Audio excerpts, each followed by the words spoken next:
সংগ্রামী সাথী ও বন্ধুগণ, আপনারা আজকে আমার একটি গোসলের ভিডিও দেখে যারা ভাবতেছেন এর মতো নোংরা, এর মতো নেস্টি, এর মতো পচা, এর মতো শরীরের দুর্গন্ধ নিয়ে মনে হয় আর কেউ চলে না, তাদের উদ্দেশ্যে বলতে চাই, আজকের এই আমার দীর্ঘদিন পরের গোসল একটা ঘটনার কনসিকুয়েন্স।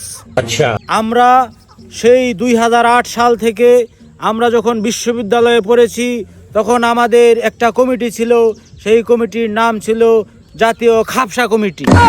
এই আমাদের জাতীয় খাপসা কমিটির সম্মানিত সাবেক সভাপতি, যাদের নামের সাথে খাপসা যুক্ত করা হইতো, যেমন ধরুন শরীফ খাপসা, এখলাস খাপসা, আতিকুল বাসার খাপসা, হাফিজ খাপসা, এরকম নাজমুল হোসেন খাপসা।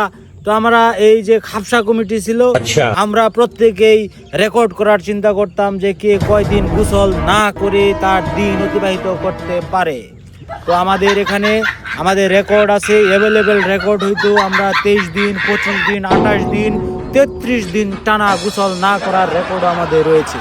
সুতরাং এই 7 দিন, 8 দিন, 10 দিন, 15 দিন গোসল না করে যারা ভয়ে চিন্তায় নিজের শরীরের দুর্গন্ধ আসবে এটা ভেবে একেবারে কুপকাত হয়ে যাচ্ছেন, তাদের উদ্দেশ্যে বলতে চাই, আপনারা ধৈর্য হারা হবেন না।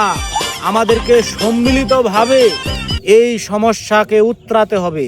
আমরা ভবিষ্যতে আমাদের আরো চেষ্টা সমুন্নত রাখতে হবে যেন আমরা গোসল ছাড়া মাসকে মাস পুরো মাঘ, ফাল্গুন, চৈত্র, বৈশাখ অতিক্রম করে ফেলতে পারি।